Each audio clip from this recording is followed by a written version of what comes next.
Bom dia a todos. Está ouvindo aqui? Bom dia a todos. Bom dia aos senhores advogados, senhoras advogadas presentes. Hoje é a nossa estreia da segunda Câmara de Direito Privado aqui nesta sala de sessão. Então, já tivemos a inauguração desta sala segunda e terça-feira, e hoje é a nossa sessão que doravante continuar sendo por aqui, se Deus quiser. Então, eu declaro aberta a 16ª sessão ordinária de hoje, 21 de maio de 2025. E eu concito aos membros da Câmara, desembargador Birma, pela aprovação ou não da ata. Desembargador Paulo. Pela aprovação, presidente. Ata aprovada. Nós temos vários processos de sustentação presencial e também processo de sustentação virtual. Nós vamos começar pelo primeiro da pauta, agravo de instrumento número 062-2284-71-2024-806, que tem como relator desembargador Birma, agravante, construtora Colmeia Limitada, e agravado Norpar Nordeste Empreendimentos e Participações. O doutor Fábio Osório pede para fazer a sustentação. Doutor Fábio, eu estou vendo aqui que eu o conheço, não está presente. Então, nós vamos saltar este processo. Será que ele teria ido lá para o outro, hein? Pode ter sido, né? Pode ter sido. É bem provável. Ele estava presente na última sessão. Era. E ele foi ele que levantou a questão. Foi. Inclusive, houve o acolhimento da intervenção. Nós vamos fazer o seguinte, então. No final, fechamos novamente, melhor, né? Não haver prejuízo, né? O segundo processo é apelação número 000-7203-33-2013-806-0028. Tem como apelante Banco do Nordeste do Brasil e apelado Aquacustra Marinha Limitada e outros. A doutora Luciana de Almeida, pelo apelante Banco do Nordeste, e o doutor Mardônio de Almeida, pela Aquacustra. Alguém está presente? Bom dia, Excelência. Eu me encontro presente, doutora Luciana.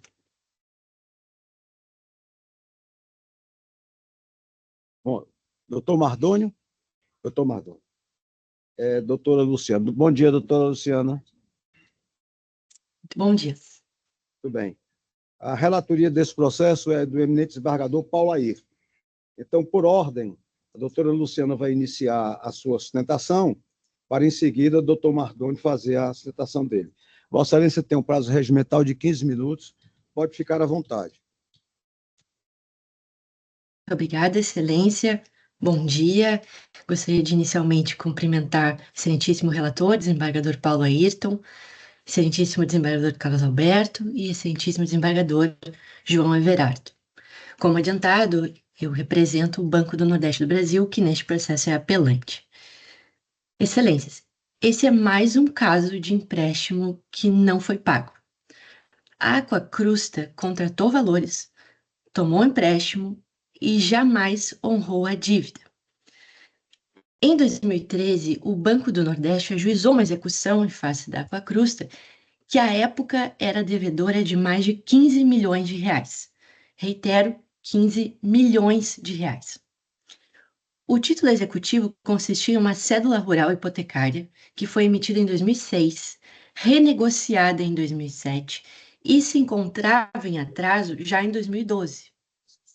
Os executados opuseram embargos à execução, esses embargos foram acolhidos com referência a dois fundamentos, a resolução número 4.211 do Conselho Monetário Nacional, que autorizava a renegociação de parcelas com vencimento em 2012, 2013 e 2014, no âmbito de operações de crédito rural, e, além disso, também com referência à súmula 298 do Superior Tribunal de Justiça, segundo a qual o alongamento da dívida originada de crédito rural é um direito do devedor. Pois bem, o juízo considerou, no âmbito dos embargos, que o título era inexigível sob o fundamento de que a resolução do Conselho Monetário Nacional permitia o alongamento da dívida. e, com isso, o ato contínuo determinou a execução extinta, determinou a extinção da execução. Essa sentença proferida no âmbito dos embargos foi replicada na presente execução e é em face dela que o banco interpõe a apelação agora submetida ao julgamento de Vossas Excelências. O nosso pedido é que seja anulada a sentença e que se prossiga a execução. A apelação merece ser provida, Excelências, por pelo menos 3 razões. Em primeiro lugar, a resolução do Conselho Monetário Nacional não se aplica àquelas parcelas que venceram antes da propositura da execução em 2013. Em relação a essas parcelas, inclusive, pode incidir a mora. E o nosso ponto, portanto, é que, com base na execução, pode haver o alongamento de apenas parte da dívida. Mas o que a Coacrusta pretende é se desincumbir do débito por completo. O segundo ponto, Excelências, é que este não é um caso de inexigibilidade da dívida, muito menos de extinção da execução, por uma razão muito simples. O inadimplemento do contrato é manifesto. Isso é, inclusive, incontroverso nos autos. O valor contratado permanece devido. E lembro que, em 2007, após a renegociação, o banco liberou mais de 13 milhões de reais. No mínimo, esse valor deve ser devolvido, que jamais foi feito. Em terceiro lugar, Excelências, é plenamente possível prosseguir com a execução, ainda que se afaste em parte a mora decorrente do alongamento da dívida, como o banco já teve a oportunidade de salientar, segundo o Superior Tribunal de Justiça. Mesmo em casos de completa descaracterização da mora em embargos, a consequência não é a inexigibilidade do título, mas a readequação dos valores. Além de privilegiar a economia processual, nos parece uma solução justa, se o inadimplemento do contrato é manifesto, como no presente caso. Em resumo, a Coacrusta contraiu uma dívida milionária e não a honrou. E porque o inadimplemento é manifesto e incontroverso, o banco requer a anulação da sentença e o prosseguimento da execução com a adequação do débito aos termos da Resolução 4.211 do Conselho Monetário Nacional. De forma subsidiária, Excelências, o banco requer a isenção da condenação, ou melhor, a isenção do pagamento de honorários de sucumbência. Nesse caso, seria uma extinção da execução por motivo superveniente alheio à vontade do banco. E eu gostaria de trazer à tona, inclusive, que ontem foi proferido o julgamento pela 4ª Câmara de Direito Privado deste Tribunal de Justiça, inclusive um caso muito semelhante que envolve também o banco e também uma das empresas do denominado Grupo Soares Salles, a Estação. Então, um caso muito semelhante a esse. E a 4ª Câmara decidiu afastar a condenação ao pagamento de honorários com base no artigo 12 da Lei 13.340. E segundo o acórdão, lembrando também o entendimento consolidado do Superior Tribunal de Justiça, em se tratando de renegociação de crédito rural, cada parte deve arcar com os honorários do próprio advogado, não se caracterizando a sucumbência. À época do ajuizamento da execução, a mora estava caracterizada. Então, a prorrogação do débito somente foi reconhecida depois, por decisão judicial transitada em julgado, de modo que o banco não pode ser penalizado pela propositura dessa ação. E mesmo que assim não se entenda, nós lembramos que, nesse caso, já houve condenação, e se foi a mesma sentença que acolheu os embargos e, como consequência, extinguiu a execução, uma sentença única, a sucumbência também é única, de modo que não cabe uma condenação em dobro ao pagamento de honorários. E, enfim, me remeto ao terceiro aspecto decidido e também submetido à apreciação de Vossas Excelências. O banco requer o afastamento da condenação ao pagamento de multa por litigância de má-fé. A juíza de direito, à época, considerou que o banco teria alterado a veracidade dos fatos por ter afirmado que os débitos em questão não se enquadravam nas resoluções do Conselho Monetário Nacional. Gostaria apenas de relembrar que, na origem, já em 2007, o banco tinha renegociado a dívida. Tanto é que nós temos um aditivo de re-ratificação. E, além disso, Em 2 oportunidades, o banco requereu a suspensão do processo porque os débitos potencialmente se enquadrariam em benefício previsto em lei. Inclusive, antes da apresentação de uma exceção de pré-executividade, o banco já havia pedido a suspensão do processo. Então, pode ter havido um erro, mas não há propriamente má-fé, muito menos má-fé a ponto de se estabelecer uma condenação em patamar de 3% sobre o valor da causa. Lembrando que o valor da causa aqui é altíssimo, nós teríamos uma condenação de mais de R$ 450 mil.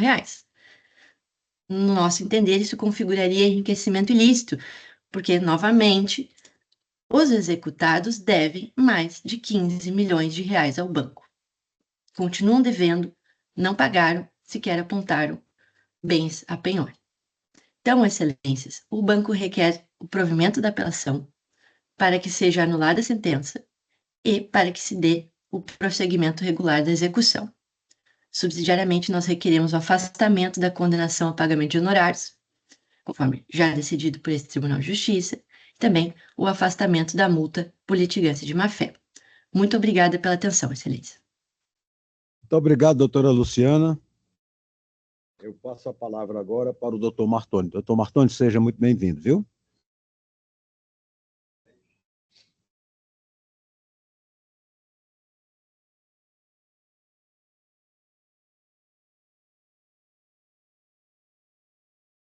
Desculpe, não liguei o microfone. Okay? Bom, o caso tratado com a própria doutora que me antecedeu colocou, trata-se de uma execução judicial de uma dívida originária de crédito rural, com recursos do FNE, que foi extinta em sede de embargo da execução, com a preliminar acolhida de inexigibilidade, como a própria doutora colocou. Então, eu creio, o que se vê é que se está discutindo, meritoriamente, fato incontroverso, ou seja, a dívida foi extinta por inexigibilidade lá atrás. Então, não cabe, na sede da execução, nova discussão sobre esse aspecto, porque seria referimento à coisa julgada material. Então, esse ponto abordado pela doutora demonstra a configurada e reiterada má-fé do banco no trato das questões em relação a algumas empresas. Só para se ressaltar, nesses processos contra o grupo empresarial, o banco já teve 4 condenações de má-fé, exatamente por alegar fatos que não são verdadeiros de acordo com o que está nos autos. Okay? Bom, em sequência, como a doutora abordou, a questão saltando já para a questão dos honorários, que é o segundo ponto em que ela coloca, que não seria cabível por fato superveniente, isso não tem fundamento. Inclusive, cabe relembrar que no julgamento dos embargos, dos quais o relator foi eminente desembargador Paulo Airton, contando com a participação do doutor Fábio Loureiro, do doutor Everardo Lucena, onde foi clarificado esse questionamento, porque o que alega a parte na sustentação é que existiria a inadimplência no momento da situação e que essa inadimplência teria gerado anteriormente às resoluções, e isso não é verdade. No próprio julgado, os embargos à execução, o voto, a emenda deixa bem claro esse aspecto. Eu peço permissão, nesse ponto, para ler um trecho da emenda dos embargos 0500 e 034, onde foi ponderado esse aspecto. Mostra-se legítima a condenação da parte recorrente ao pagamento de honorários advocatícios, não se tratando de fato superveniente que gerou o interesse de agir, porquanto a execução foi ajuizada quando já editadas as resoluções do CMN, ou seja, 4211, já estava editado, e formulados os pedidos de enquadramento. Aplica-se, assim, o princípio da sucumbência, tendo em vista que o apelante foi vencido na ação de origem. E nada mais é a situação da presente execução. Tá? E a aplicação dos honorários, nesse caso, não é questão de se foi aplicado lá ou não. Quando coloca a colega que existiria uma sentença única, estaríamos diante da seguinte situação: é uma sentença única que já transitou em julgado nos embargos em 3 de setembro e estamos discutindo a mesma sentença agora, quase um ano depois. Ou seja, não tem nenhuma lógica processual a isso. Seria um absurdo estar discutindo uma sentença que já transitou em julgado. Então, não é única. E, para ser única, a jurisprudência é bem clara. O juiz ou o prolator da sentença tem que dizer, ou o tribunal tem que falar o seguinte: trata-se de sentença única e não há nenhum destaque disso em qualquer momento da decisão. Okay? Então, o que se traz como sentença única é uma inverdade. Não existe sentença única. Tá? Nesse ponto, é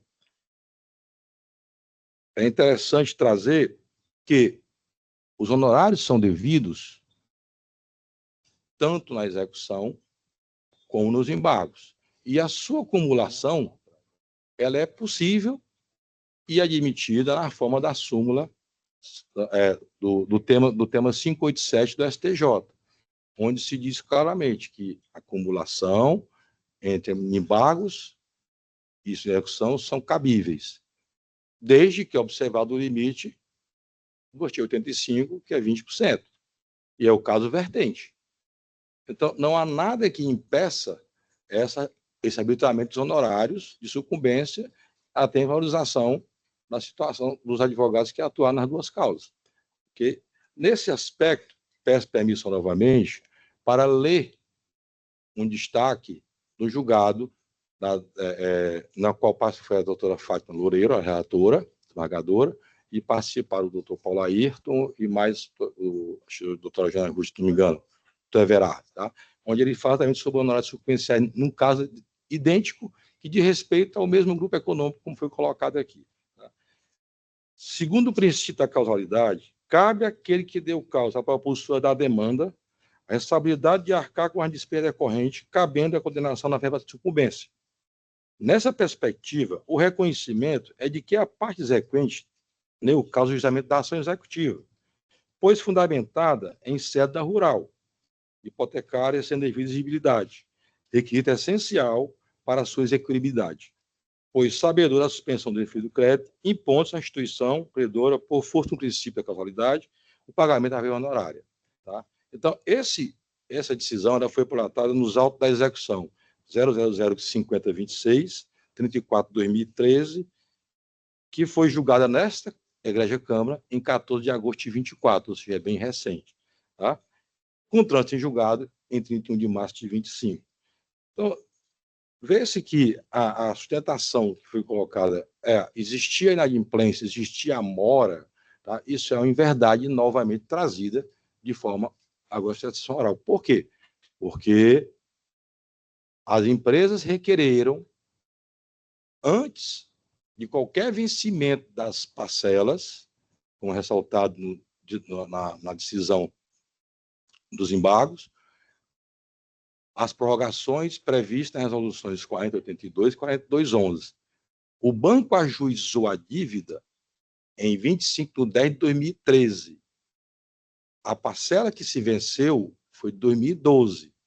E ele requereu antes disso também, a prorrogação dessa parcela de 2012, que venceu em novembro, e o pedido foi de agosto. O outro pedido da 4211 foi de junho de 2013. Então, o que se percebe é que tenta o banco induzir essa Egrégia Câmara o erro de forma intencional, tá? O que ratifica a reiterada má-fé do banco.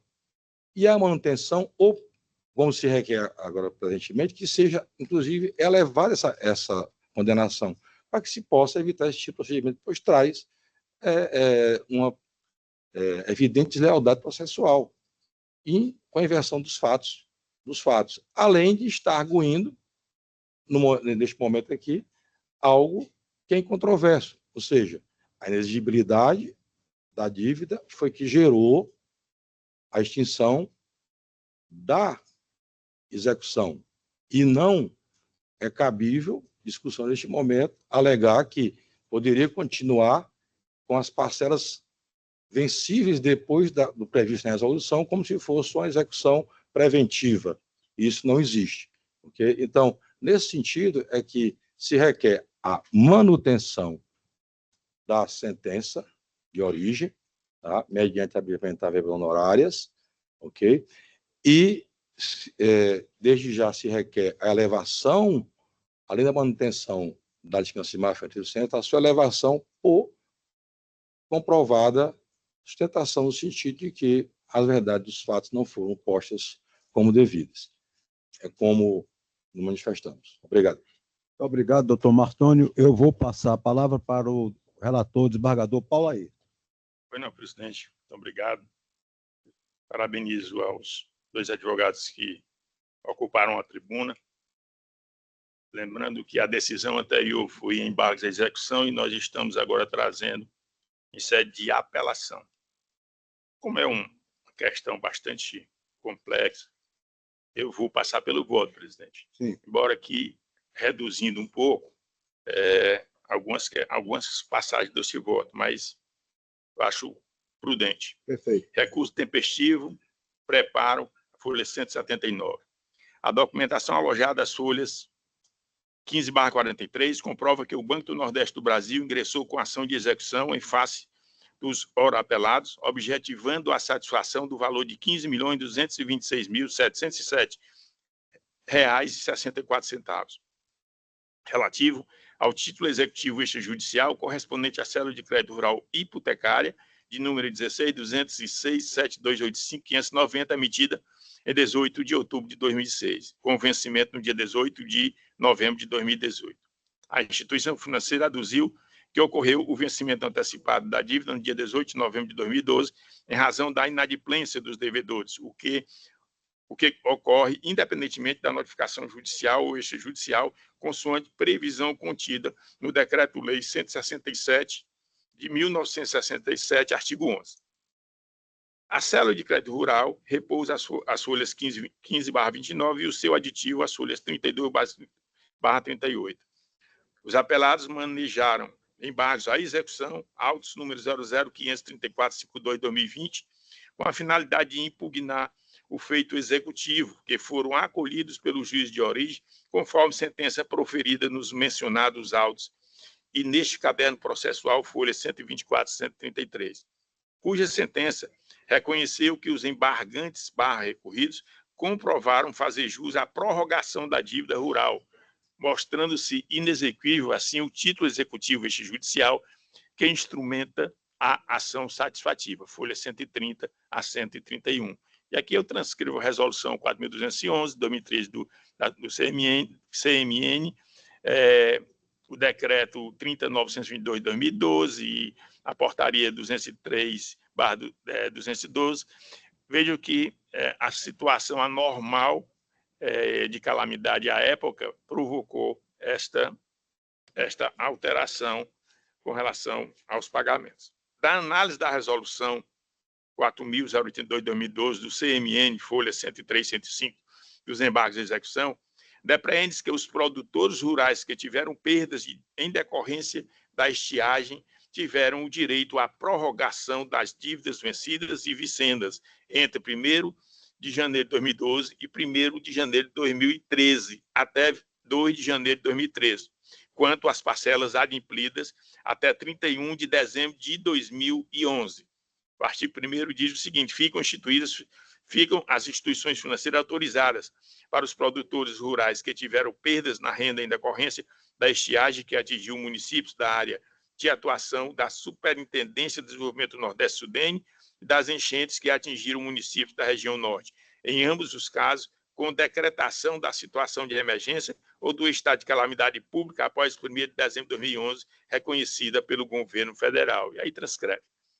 Já por meio da resolução 4.211 de 2013, o Banco Central do Brasil, folhas 7778, as instituições financeiras receberam autorização para a renegociação das cédulas provenientes de custeio e investimentos de produtores rurais que tiveram perdas em razão da estiagem na área de atuação da Sudene, com parcelas vincendas nos anos de 2012, 2013 e 2014. E aqui eu transcrevo dispositivo legal.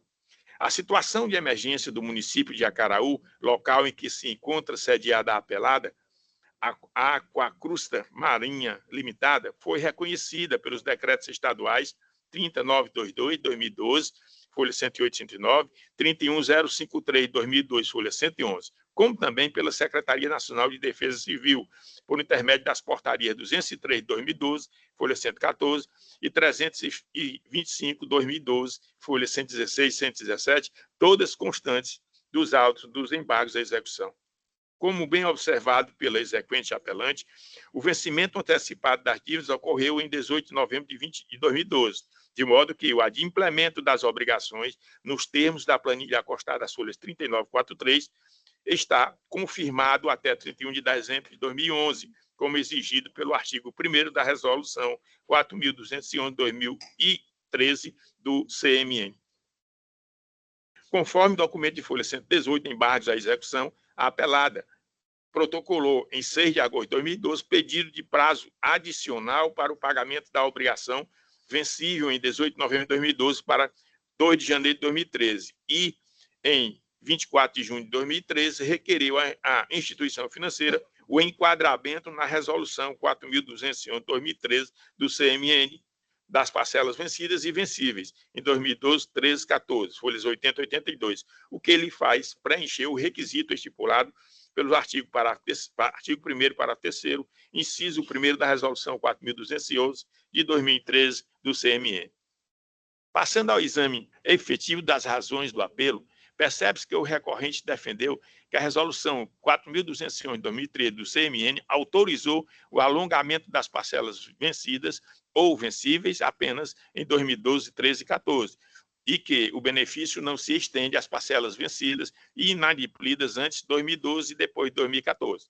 Por sua vez, as recorridas alegam a existência de inovação recursal quanto ao ponto que é próprio dos embargos à execução, cuja sentença de procedimento foi mantida no julgamento da apelação e reconheceu, de fato e de direito, que houve a inserção no apelo lançado nos mencionados autos do questionamento inovador. De igual sabência, posto que decorre da análise dos autos dos embargos à execução, processo 0053452-2020, apensos à execução por título extrajudicial, ora em análise, que o trânsito em julgado de tais decisões ocorreu perante o Superior Tribunal de Justiça, na via do agravo em recurso especial 2.671.305/, do CE, Ceará, que restou não admitido por força da decisão monocrática proferida no dia 12 de agosto de 2024 pela eminente relatora ministra Maria Tereza de Assis Moura. Desta feita, as razões de decidir contidas no acórdão transitado em julgado relativamente ao mérito deste apelo, notadamente ao não enquadramento da dívida executada na Resolução 4.082 de 2012, diante da inexistência de reconhecimento da situação de emergência da situação de emergência e calamidade pela União, ao não preenchimento dos requisitos da Resolução 4.211 de 2013, pelo mesmo fundamento, uma vez que foi reconhecida na via judicial, transitada em julgado, o preenchimento dos pressupostos para o alongamento da dívida, conforme documentação já citada, o que impede o prosseguimento da ação executiva. Haja vista que foram preenchidos os pressupostos para o alongamento da dívida, conforme documentação já citada. A respeito do tema, transcrevo o entendimento do sumulado no STJ. O alongamento de dívida originada de crédito rural não constitui faculdade da instituição financeira, mas direito do devedor nos termos da lei. Súmula 298, segunda sessão, julgada 18 de outubro de 2024, Diário da Justiça, de 22 de novembro de 24, página 425. Como bem anotado na súmula, a prorrogação é um direito do devedor, não estando sujeita ao escrutínio da instituição financeira. A propósito, vale trazer à baila vastos precedentes da mesma Corte de Justiça. E aqui eu trago, no mesmo sentido, do ministro Marco Aurélio Belize, do ministro Sidney Benetti,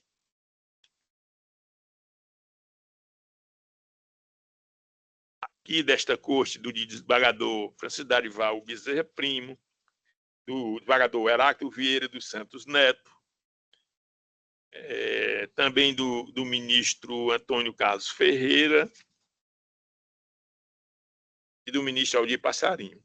Reitero que, com o trânsito em julgado das decisões proferidas no âmbito dos embargos de execução, que reconheceu ser inexigível o título executivo extrajudicial que lastreia os autos desta execução, não se pode discutir novamente a exigibilidade do referido instrumento. É o que se verifica do teor dos dispositivos legais a seguir transcrito. Aqui eu transcrevo os artigos 502, 503, 504, 5, 6, 7, 508. Superados esses pontos, entendo legítima a condenação do exequente recorrente ao pagamento de honorários advocatícios, não se tratando de fato superveniente que gerou o interesse de agir, porquanto a execução foi ajuizada em 25 de outubro de 2013, folha 7, quando já editadas as resoluções multicitadas e formulados os pedidos de enquadramento pela pessoa jurídica apelada. Aplica-se o princípio da sucumbência e não o da causalidade, considerando que o Banco do Nordeste do Brasil S.A. foi vencido nesta ação executiva. Artigo 85, caput do CPC. No que se refere ao critério de fixação dos honorários, rememoro que o comando sentencial arbitrou a verba no percentual de 10% sobre o valor da causa, folha 132. O banco recorrente, por sua vez, desenvolve tese no sentido de que não foi observada a gradação legal. De acordo com o Código de Processo Civil, os honorários advocatícios devem ter como base de cálculo o valor da condenação, o proveito econômico obtido ou o valor da causa, quando não for possível mensurá-lo. Aqui eu trago o artigo 805, parágrafo 2º e incisos. Como não houve condenação nem proveito econômico, foi utilizado o valor da causa como base de cálculo, quantia fixada no montante de R$ 15.226.707,64, consoante apontado no próprio exequente apelante, a folha 9. No já mencionado acórdão proferido na apelação 020-903472-2020, da relatoria do eminente desembargador Francisco Darival Bezerra Primo, esta segunda Câmara de Direito Privado decidiu, em caso bastante semelhante, manter a fixação dos honorários advocatícios com base no valor da causa em desfavor do Banco do Nordeste do Brasil S.A., no bojo de execução extinta por inexigibilidade do título de crédito rural prolongado. No recurso especial 2.032.548 do Ceará, interposto em face do referido acórdão, no qual a instituição financeira questionou a fixação da verba honorária com base no valor da causa, o STJ manteve o critério utilizado para o cálculo da sucumbência, de acordo com o ministro relator Mauro Ribeiro em decisão monocrática. E aqui eu transcrevo. A decisão monocrática proferida pelo eminente relator possui a seguinte ementa, que é aplicável ao caso concreto, que eu vou deixar de ler porque está bastante extensa e consta do voto. A fixação de honorários com base no critério equitativo, previsto no artigo 85, parágrafo 8º do CPC, pelo simples fato de o valor da causa ser elevado, não se mostra devido como restou assentado no tema repetitivo 1076 do STJ.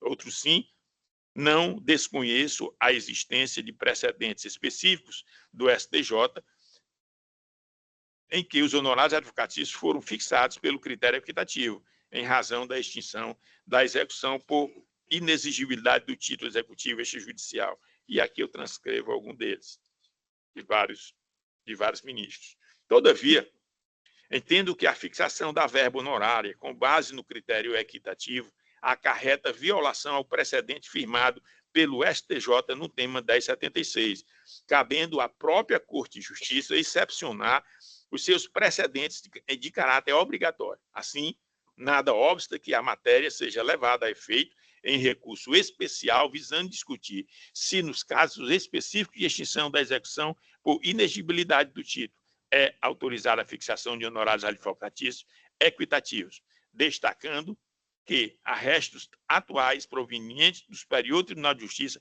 reafirmam a tese esposada no tema repetitivo 1076. Aqui eu trago da ministra Daniele Teixeira, do ministro Olgo Fernandes, ratificando.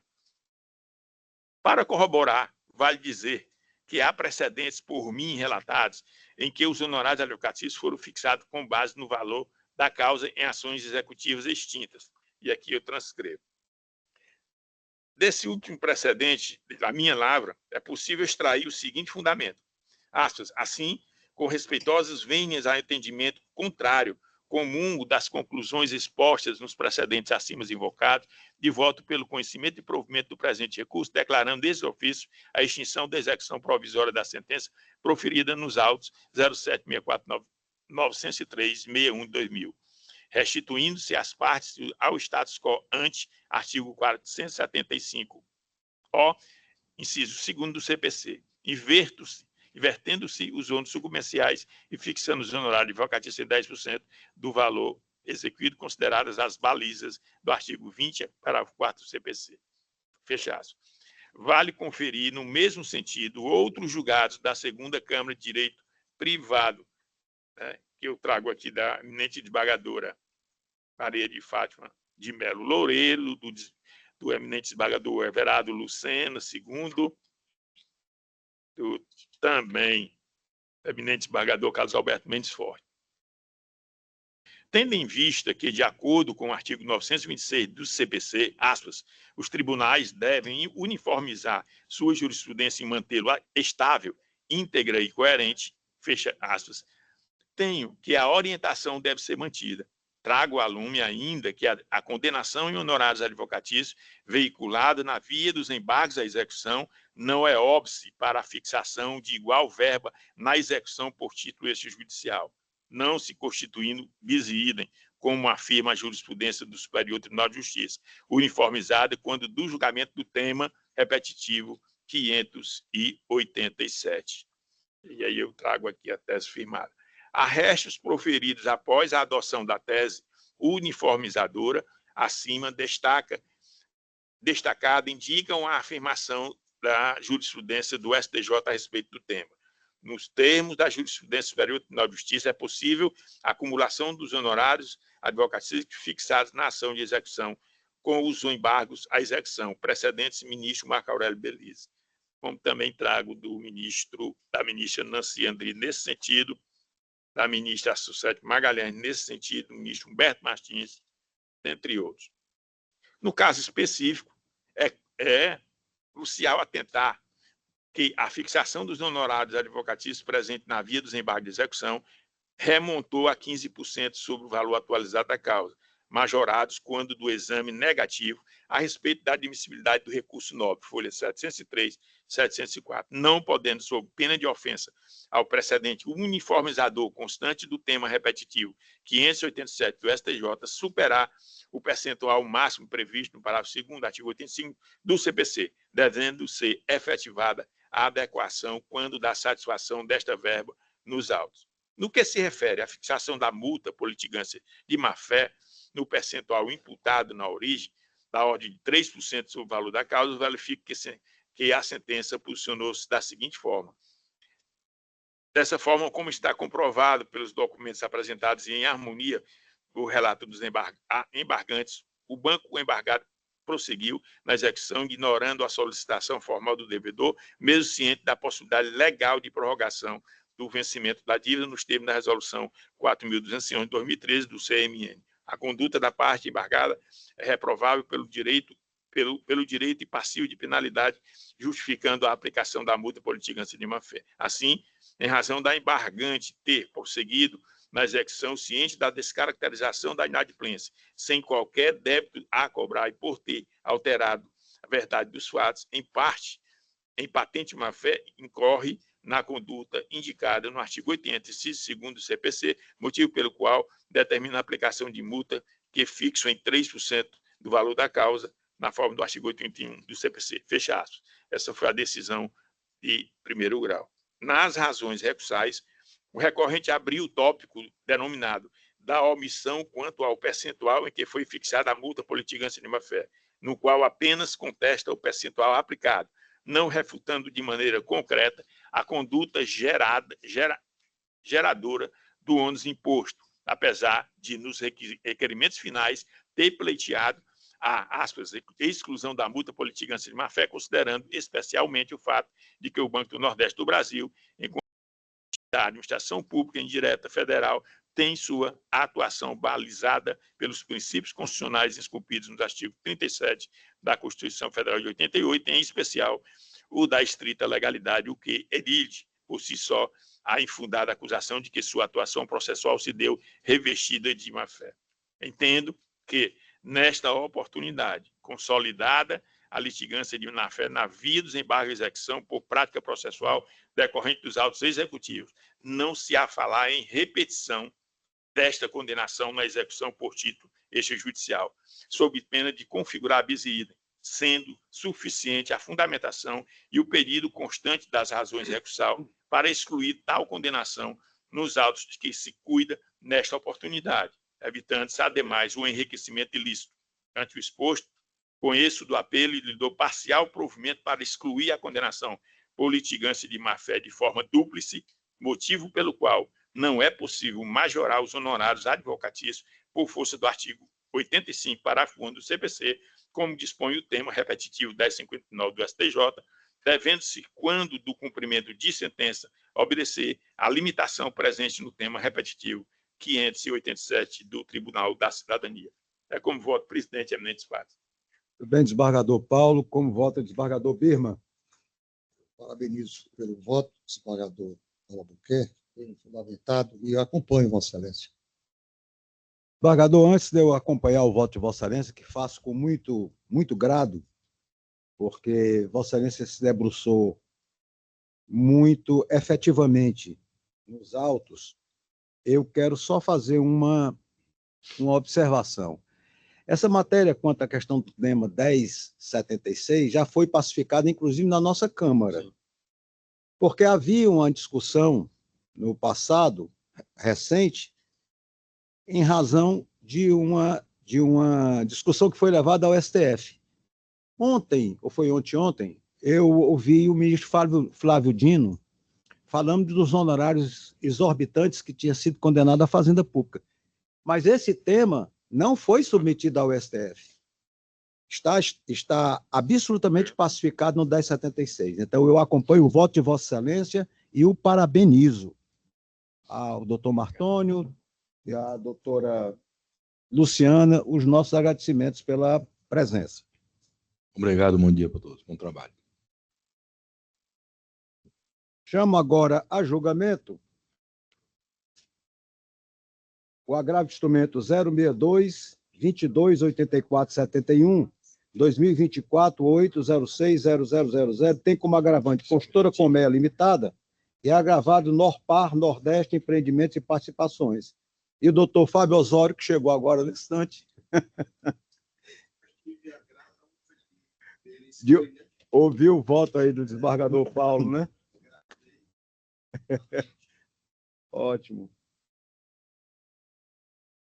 Doutor Fábio Osório representa a agravada Norpar, Nordeste Empreendimentos. O relator desse agravo de instrumento é o desembargador Birman. Então, eu pergunto a Vossa Excelência, doutor Fábio, se Vossa Excelência dispensa a leitura do relatório. Muito bem, então Vossa Excelência tem um prazo regimental para fazer a sua sustentação.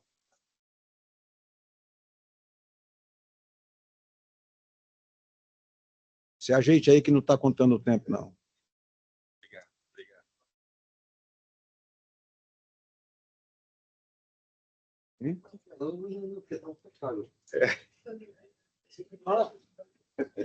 Ao contrário. Rapaz, essa beca é o terror dos advogados. Ao contrário. Muito bem. Bom dia, Vossas Excelências. Bom dia a pode todos. começar. Bom dia, desembargador Carlos Alberto Forte. Bom dia, desembargador Everardo Birman. Prazer parabenizo o desembargador Paulo Ayrton Albuquerque pelo excelente voto. Foi uma verdadeira aula, né, de direito processual com direito bancário e aplicação das normas do tempo. Né, isso é muito importante. Bom, o saúdo a todos, na pessoa do ministro. Oi, já estou aí. Já estou vislumbrando o futuro, aí. Não há mais tempo, não. Com o desembargador Carlos Alberto Fortes, né, como representante dessa corte, presidente da atual sessão. A parte que nos traz aqui, nós, enquanto Norpar, é o seguinte: o processo envolve Comea 12ª SPE, Majorplan, Construtora Imobiliária Limitada, Construtora Agropecuária Sagitários, Projeto da Criança e Francisco Pinheiro Landim. Esses são as partes litigantes do processo de primeira instância. E o litígio envolve um contrato de permuta de direitos construtivos por entrega de unidades futuras formadas entre essas partes litigantes. Até então, a Norpar não tinha ciência da questão dessa lide e também não participou desse contrato entre... Só um instantinho, está tendo só um problema de natureza técnica aqui? Não, continua sendo cortado. Pronto, agora ficou ok. Pronto. Deu desconto aí, viu, desembargador? Sim. Pelo problema técnico. Então é o seguinte, voltando ao raciocínio, para não perder, desembargador Paulo Ayrton, o que acontece? A Norpar, que era proprietária da questão do terreno, era e ainda é proprietária do terreno da matrícula 46932. Essa matrícula é onde está edificado o reconhecido, né, já é conhecido, o One Residence, que fica ali na beira-mar, às margens do Riacho Maceió. Tá certo? Eu acho que deve ser conhecido de todos, aquele que fica na ponta, ali em frente à questão do Riacho Maceió. A Norpar Nordeste Participações, ela é a proprietária do terreno e foi permutante com a Colmeia, trocando, né, obviamente, a questão do terreno por 13 unidades devidamente construídas. O certo é que nós temos duas relações totalmente distintas. Uma relação comercial estabelecida entre Colmeia com Norpar, onde eu tenho o direito a 13 unidades construídas, e a Colmeia fez a parte de incorporação imobiliária da questão do empreendimento One. Uma segunda relação que existiu, que na Norpar não teve participação, foi entre as partes Colmeia 12ª, Majoplan, construtora imobiliária, construtora agropecuária Sagitários, Projeto da Criança e Francisco Pinheiro Landim. Duas relações, dois contratos completamente distintos, sem a menor participação entre um em relação ao outro. A única identidade é a Colmeia, e aí não pode se estabelecer que a Colmeia, por ser partícipe de vários contratos, como ela o é na sua atividade, venha fazer qualquer tipo de relação ou conexão entre esses dois contratos completamente distintos. Então, no processo de primeira instância, a Colmeia executou a Majoplan, Construtora Agropecuária, Sagitários, Projeto da Criança e Francisco Pinheiro Landim, por não ter sido executado completamente o seu contrato de CEPAC de R$ 2.282.000, sendo executado apenas ele parcialmente no valor de R$ 991.000. E daí a Colmeia e Colmeia 12ª promoveu a devida execução contra essas partes que eu acabei de citar, pedindo a devolutiva inclusive dos eventuais valores, como também das unidades que ela deu no Deliving, unidade 301 e 302 no Deliving, como forma de pagamento desses certificados.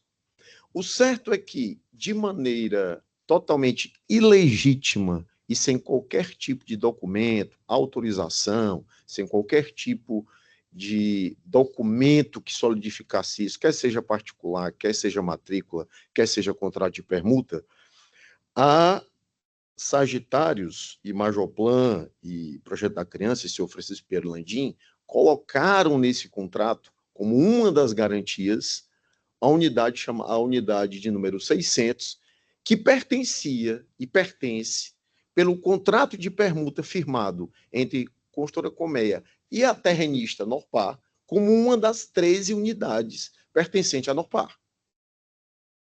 Então, nós temos uma relação da qual a Norpar não fez participação, não assinou o contrato, nem como anuente, nem como devedor, não teve nenhum conhecimento desse contrato, sequer foi notificado da existência dele, e simplesmente a Colmeia admitiu uma unidade de terceiro sendo ela Colmeia, eu digo que existe má-fé por parte da Colmeia, como é que ela foi permutante com a Norpar, sabendo que são 13 unidades da Norpar, e eu cito aqui todas as unidades, 600, 700, 1.300, 1.400, ou seja, ela tinha 13 unidades integrais, e isso está previsto na cláusula 1.2 do contrato de permuta firmado entre Colmeia e Norpar. O certo é que, mesmo diante disso, de forma, eu diria, sorrateira e de maneira até ilegítima, os executados, eles pegaram e indicaram esse bem como se pertencessem a eles, quando na verdade nunca pertenceram, e deram como garantia a questão desse contrato de CEPAC. É óbvio que aí a Colmeia promoveu a devida execução e, na questão dessa execução, pediu a ordem de intransferibilidade dessa unidade 600, o que vem ocasionando um sério prejuízo à questão da Norpar, porque fez parte diretamente do seu contrato de permuta. E por ser parte do seu contrato de permuta, pertence ao seu patrimônio, e não ao patrimônio de terceiros, como é Majoplan, Sagitários, etc, etc. O contrato de permuta foi anexado aos autos.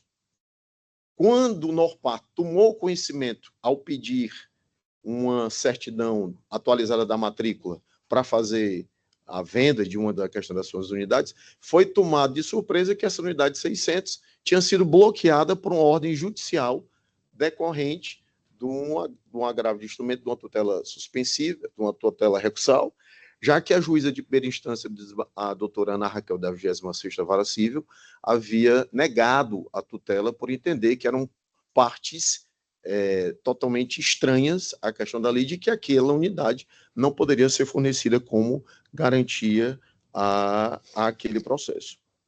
O certo é que existe essa declaração inócua de um terceiro oferecendo um bem que não lhe pertence. A matrícula 46932 está registrada em nome da Norpar. Nenhuma das partes executadas ela faz parte da matrícula. Elas não fazem parte, nenhuma delas fazem parte do contrato de permuta. O contrato de permuta é firmado somente, o contrato de permuta do terreno da matrícula 46932 do ano faz parte tão somente Colmeia 12ª e Norpar. E dentro desse contexto, o apartamento, a unidade 600, pertence exclusivamente à Norpar, como mais outras 12 unidades, conforme o contrato de permuta assinado com a construtora Colmeia. No certo é que o seguinte, é alegado uma possível formação da questão de grupo econômico, mas não é anexado nenhum tipo de prova de administração em comum, não existem sócios em comum, não existem objetivos comuns, se vê até pelas próprias razões sociais que as atividades são completamente diferentes. A Norpar já era proprietária desse terreno há mais de 20 anos, fez parte do projeto e aí o desembargador Paulo Ayrton Albuquerque conhece muito bem dessa seara, né? E o desembargador Carlos Alberto Fortes, foi uma operação vintenária, de uma operação urbana consorciada para ser realizado aquele empreendimento, inclusive a revitalização do Riacho Maceió. Esse empreendimento e a revitalização do Riacho Maceió fez parte dessa operação urbana consorciada com participação do Ministério Público Federal, Estadual, Prefeitura de Fortaleza, Estado do Ceará, ou seja, foi um assunto e foi um empreendimento com revitalização de área imensamente, vamos dizer assim, divulgado na imprensa, nos meios de comunicação, etc. Foi um trabalho hercúleo para ser tirados dali mais de 245 famílias que ocupavam indevidamente aquela área, e não se pode simplesmente admitir que depois de um trabalho hercúleo desse, realizado pela Norpar, sofra uma constrição na questão de das unidades que lhe foi dada por permuta para o contrato de execução do empreendimento, que seja abstraído da questão do seu patrimônio essa unidade 600, considerando novamente da qual não fez parte de nenhum tipo de contrato e não há nenhum documento que sustente a garantia dada de maneira totalmente ilegal, passível inclusive de crime de estelionato contra Sagitários, Majoplan e empresas adicionais da qual reputamos. Então, enfim, diante de todas essas argumentações, gostaria de pedir a Vossa Excelência que acatasse a nossa condição como agravante interna, como agravada nos presentes autos, e pedindo a reforma da tutela recursal para negar provimento ao agravo promovido por Colmeia e dar provimento ao agravo interno promovido pela Norpar. Muito obrigado, Excelência. Muito obrigado, doutor Fábio. Eu passo a palavra ao desembargador Birman. Obrigado, presidente. Antes de ler aqui a proposta de emenda, doutor Fábio, eu creio que o objetivo aqui dos agravantes é exatamente discutir o mérito dessa questão, no primeiro grau, né? O que se pediu no primeiro grau foi negado e foi concedido em agravo de instrumento, e depois a Norpar ingressa como agravo interno, voluntariamente, sem ter sido intimada. Não sei se entrou com embargos de terceiro do primeiro grau. Isso não é objeto da discussão, que a qualquer fase do processo ela poderá entrar com embargo no primeiro grau. Mas isso é uma questão meritória, de quem é o apartamento, quem não é, como foi essa questão lá no primeiro grau. Aqui o que foi pedido foi garanta essa unidade antes dela ser negociada, até que a gente discuta isso.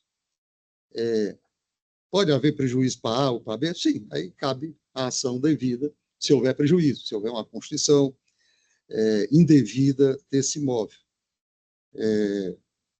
De modo que o que nós vamos julgar aqui vai ser o agravo instrumento, do qual a Norpar faz parte, por força do 996 e 942, a participação como terceiro interessado. O mérito nós não vamos julgar de quem é o apartamento 600.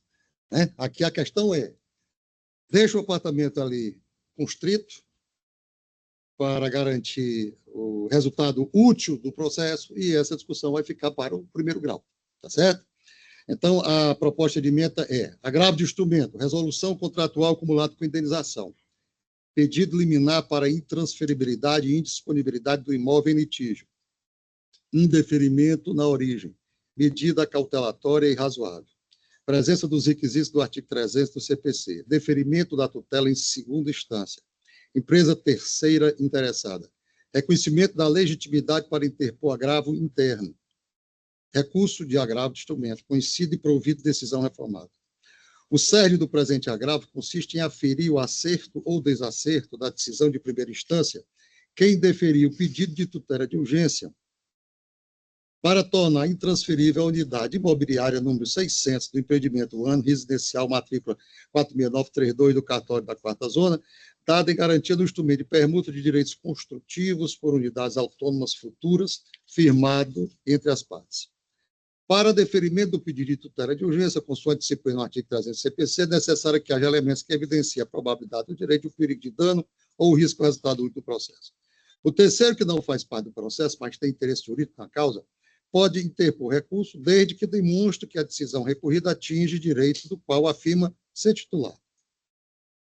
O interesse jurídico da terceira Norpar, Nordeste Empreendimentos e Participação Limitada, se fundamenta no fato de que ela consta como proprietária registrada no terreno em que foi edificado o empreendimento ou ano residencial. Portanto, no intuito de proteger seu direito de propriedade sobre o imóvel, a mencionada empresa utilizou-se do direito de recorrer da decisão liminar proferida no agravo instrumento que concedeu a tutela de urgência, no sentido de tornar intransferível e indisponível a unidade 600 desse empreendimento. Em que pese constar a empresa Norpar, Nordeste Empreendimento de Participação Limitada, como proprietária registral do terreno em que foi edificado o empreendimento ou ano residencial, as unidades autônomas construídas no aludito terreno ainda não possuem registro imobiliário. Ademais, extrai-se do registro R4 46932 de 22 de 21, que a agravante construtora Colmer S.A. consta como incorporadora do empreendimento. Acrescente-se que o instrumento de permuta de direitos construtivos por unidades autônomas futuras, em sua cláusula 2.3.1, contém declaração das promovidas no sentido de que são titulares da unidade de dado de garantia. Não olvidando dos direitos da proprietária registral da empresa Norpar sobre o terreno em que é edificado o empreendimento, mostra-se prudente que, antes de ser dirimida a questão acerca do direito sobre o imóvel dado em garantia, unidade 600 do empreendimento ano, este se mantém intransferível e indisponível, pena de prejuízo aos agravantes, bem como a eventuais terceiros adquirentes de boa-fé. A medida requestada encontra razoabilidade, visando, nesse caso, apenas assegurar o resultado útil do processo, nesta fase de cognição sumária, para obstar que a titular registral do imóvel realize, a qualquer tempo, a alienação do bem, gerando maior prejuízo aos agravantes em hipótese de procedência do pedido, o que dificultaria o eventual retorno do imóvel à esfera jurídica de quem for de direito. A probabilidade do direito encontra guarida na documentação acostada aos autos, demonstrando que o imóvel foi dado em garantia do contrato de permuta de bens. O perigo mora reside nos possíveis prejuízos financeiros que as agravantes poderão sofrer, caso o imóvel se torne disponível para alienação. Outrosim, não há risco de irreversibilidade da tutela, pois caso seja o pedido julgado improcedente, será possível a liberação do gravame. Portanto, presentes os pressupostos do artigo 300 do CPC, possível o deferimento da tutela. Recurso conhecido e provido, decisão reformada. É o voto, senhor presidente. Eu acompanho o voto de Vossa Excelência. Desembargador Paulo Airton, como Também acompanho, presidente. Muito bem. Então, isso. Reformada. Foi dado. Reformada para garantir a indisponibilidade, que tinha sido negada. Deixando para o arcabouço probatório do primeiro grau. Isso. Perfeitamente. Então, eu anuncio o julgamento, a Câmara, à unanimidade, conhece o recurso para dar-lhe provimento. Chamo a julgamento agora. Doutor Fábio, obrigado, viu? Bom dia. Chamo agora ao julgamento a apelação número 31652-57, 2024, 806-0053, de lavra do desembargador Paulo Airton, quem como apelante Francisca Ferreira Rios e apelado Aspercir Previdência, o doutor Natanael Brito Neto, pela apelante Francisca Ferreira Rios, pede para... Doutor Natanael, bom dia. Muito bem.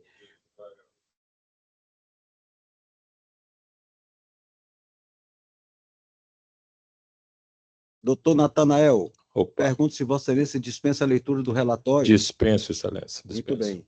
Então, Vossa Excelência tem a palavra pelo tempo regimental. Fica à vontade, viu? Excelências, aqui venho em nome da apelante, senhora Francisca Ferreira Rios, pessoa idosa, humilde, que teve sacada de suas contas, desembargador Paulo, seguros de vida, da qual não existe contrato. Ao longo do processo foram mais de 23 parcelas até agora, nós não verificamos o extrato atual, mas até agora mais de 23 parcelas descontadas de sua conta corrente. A autora é idosa, a autora é aposentada e vive desse benefício. O juiz de piso anulou a cobrança do seguro e determinou a devolução das parcelas, seguindo o entendimento do STJ, que a partir de março de 2021 deveriam ser pagas em dobro. No entanto, desconsiderou decisões desse tribunal, dessa douta Câmara, inclusive do desembargador Paulo Airton. Eu cito aqui o acórdão, agora de junho de 2024, a apelação 0200-418-05-2023, onde o desembargador Paulo Airton também foi relator, onde reconheceu o dano moral em ré ipsa, onde, sem contrato, a apelante teve descontados de sua conta bancária seguros de vida, no caso aqui desse acórdão que eu citei, eram tarifas bancárias, nas mesmas condições a autora idosa, a autora aposentada. O banco permitiu que essa seguradora descontasse em sua conta o seguro. O que ocorre, excelências, é que os diversos julgados desse tribunal já reconheceram a conduta abusiva de quem promove descontos indevidos na conta corrente. É uma situação da qual ninguém quer passar, seja a aposentada, seja eu, advogado, seja qualquer um dessa sala, que não queira ser surpreendido com descontos na conta corrente de forma indevida, sacando e se aproveitando de pessoa idosa, de pessoa vulnerável, por mais de 23 meses. Então, não se pode pensar aqui, excelências, em uma situação onde a pessoa não teve o abalo moral, onde foi um mero dissabor. Essa questão a gente precisa ter em mente para saber que a apelante, que teve seu benefício reduzido, porque para quem ganha o salário mínimo, qualquer valor, seja ele em que patamar possa ser cobrado, ele é aviltante e considera uma mácula à sua condição de sobreviver. Porque para uma pessoa que é idosa, que tem empréstimos, ou que tem aluguel para pagar, ou que paga sua água, sua luz, qualquer valor é substancial para reduzir sua condição de sobrevida. O que nós devemos ter em mente, como bem disse nesse voto do desembargador Paulo, no acórdão que eu citei, a autora, primeiro, comprovou que estava sofrendo descontos na sua aposentadoria através da sua conta corrente. E, de efeito, como disse o desembargador, com efeito, sequer apresentou nos autos a apelada qualquer documento que comprovasse que a apelante, de fato, quis contratar um seguro de vida. A realidade que nós temos é que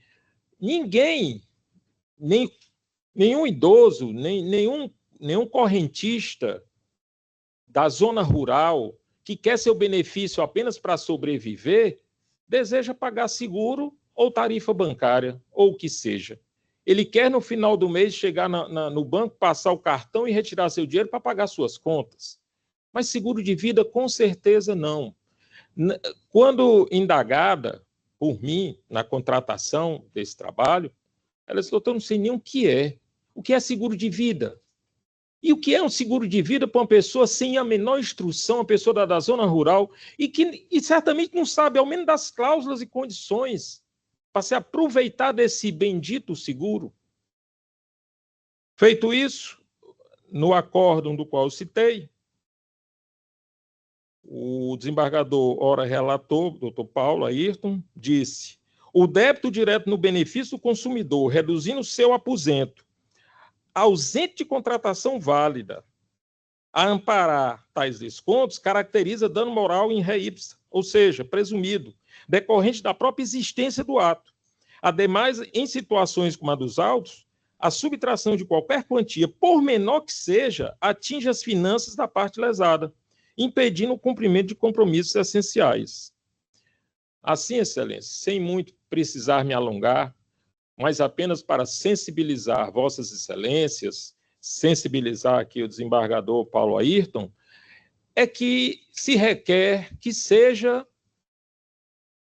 atribuído dano moral e não só a anulação da cobrança e a devolução das parcelas, mas que a apelada seja condenada em danos morais no patamar que esta Egrégia Câmara já vem julgando, no patamar entre 4, 5, 6 mil reais, o que seja, mas que, de fato, seja feita justiça para que a apelada seja condenada a indenizar a apelante pelo mal feito que fez em sua conta corrente e em sua vida. É o que requer. Agradeço a todos. Muito obrigado, doutor Natanael. Eu passo a palavra ao relator, desembargador Paulo Ayrton. Não, presidente, eu peço permissão a Vossa Excelência para passar só pela emenda.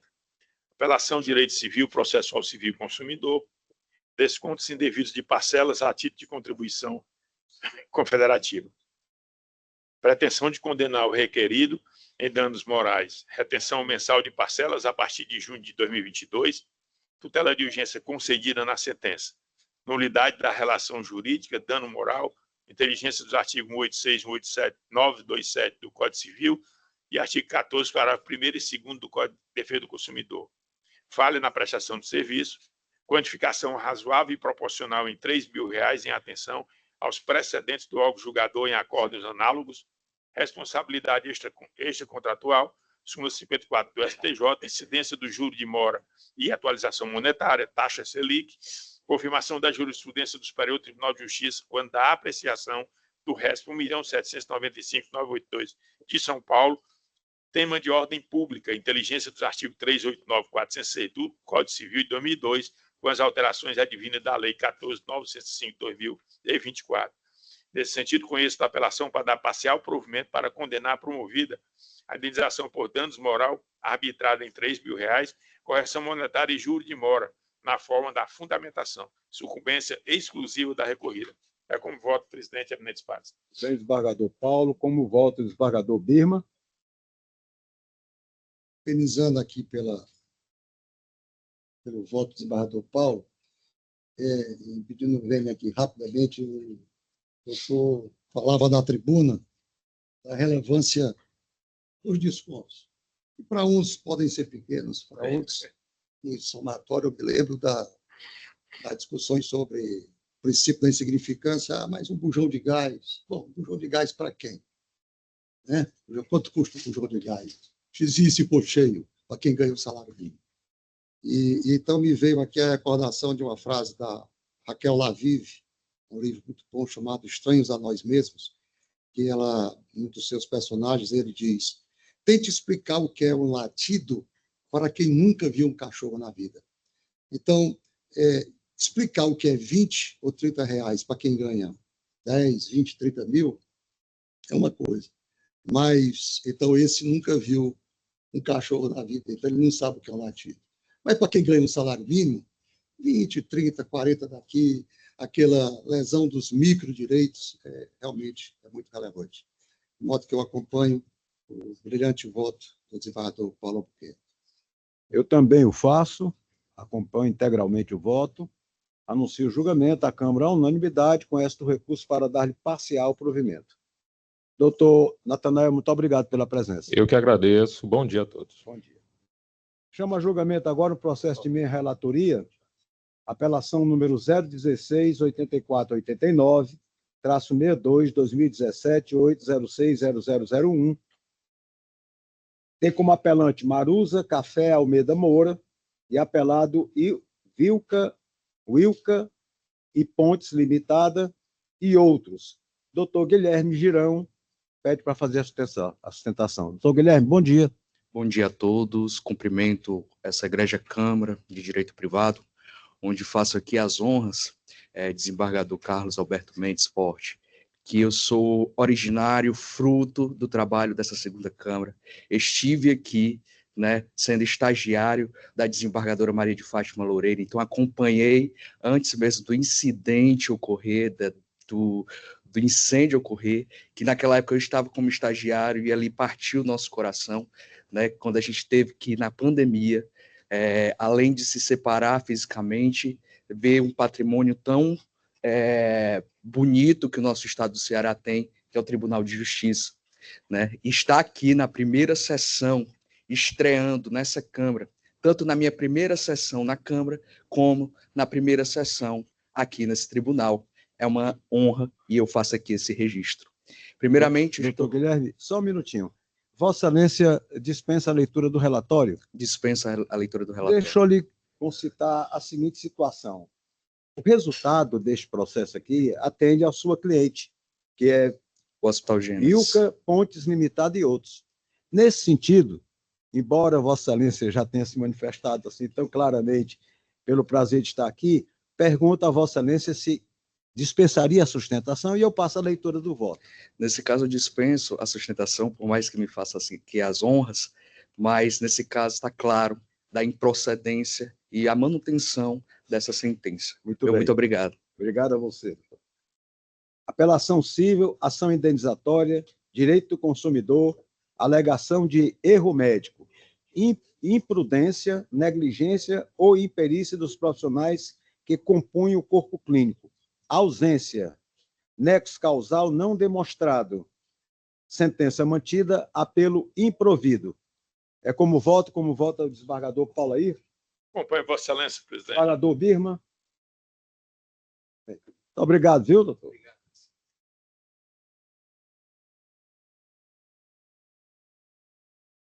Em seguida, eu chamo a julgamento processo de relatoria do desembargador Birman, apelação número 021-3654-25-2023-806-0001, tem como apelante Rita Maria Ferreira da Silva e apelado Banco Itaú Consignado. Doutora Cristina Cabral, bom dia, doutora. Bom dia. Pelo Banco Itaú, pede para fazer a sustentação. Bom dia. Eu pergunto inicialmente se Vossa Excelência dispensa a leitura do relatório. Sim, Excelência. Então, Vossa Excelência tem um prazo de 15 minutos regimentalmente para fazer sua sustentação. Fica à vontade. Tá. Bom dia a todos os embargadores presentes, presidente, membros do Ministério Público, Defensoria, caros colegas advogados presentes também. Inicialmente, ilustres embargadores, trata-se de uma ação em que a parte autora apelante, na qual busca reparação em face dos descontos realizados em seus benefícios, que é oriundos de contratos de empréstimos firmados junto ao banco Banco Itaú Consignado. Pois bem, excelências, a sentença julgou improcedente o processo com resolução de mérito do pedido da inicial, em face de comprovação da regularidade da contratação referente ao Banco Itaú. Vou elencar alguns pontos, excelência, da razão da manutenção da sentença. Em primeiro lugar, o primeiro ponto é o não cabimento da inversão do ônus da prova e da necessidade de o autor instruir a inicial e comprovar minimamente o direito postulado.